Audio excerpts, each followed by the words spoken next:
হাম পরিস্থিতি নিয়ে আরও জানাতে রাজশাহী থেকে সরাসরি যুক্ত হচ্ছেন সহকর্মী মোস্তাফিজ রকি।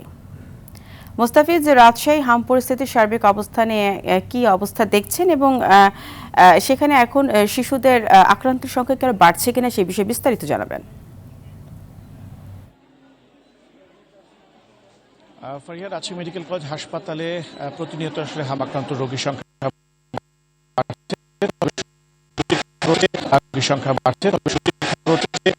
গত কিন্তু রোগী তারা ভর্তি হয়েছে এই হামের উপসর্গ নিয়ে, এবং বেশিরভাগ ক্ষেত্রে কিন্তু আমরা দেখতে পাচ্ছি যে এই শিশুগুলোর বয়স কিন্তু দেখা যাচ্ছে 6 মাসের নিচে।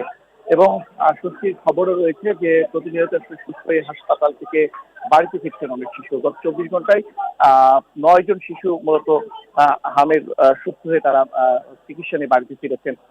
এছাড়াও এই হাসপাতালে গত 2.5 মাসের চিত্র যদি কথা বলি, তো এখন পর্যন্ত প্রায় 48 জন শিশুর মৃত্যু হয়েছে হামের লক্ষণ নিয়ে।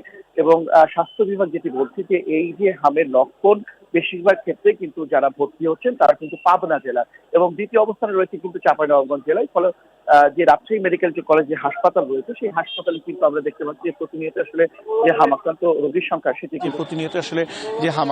রোগীর সংখ্যা সেটি কিন্তু চাপ পড়ছে এবং আইসিইউ তো সংকট রয়েছে। আপনি জানেন পর্যাপ্ত যে আইসিইউ যে শয্যা সেটি কিন্তু হাসপাতালে নেই, এবং হাসপাতালের আইসিইউ আরও বাড়াতে হাসপাতাল কর্তৃপক্ষ কিন্তু আসলে কাজ করে যাচ্ছে। এবং যারা স্বাস্থ্য বিশেষজ্ঞ রয়েছেন তারা বলছেন যে যেহেতু হাম একটি ছোঁয়াচে রোগ, অতএব তারা বলছেন যে স্বাস্থ্যবিধি মেনে এই হাম পরিস্থিতি আসলে মোকাবেলা করার পাশাপাশি সচেতনতা বৃদ্ধি করতে হবে, এমনটি বলছেন ফারিয়া।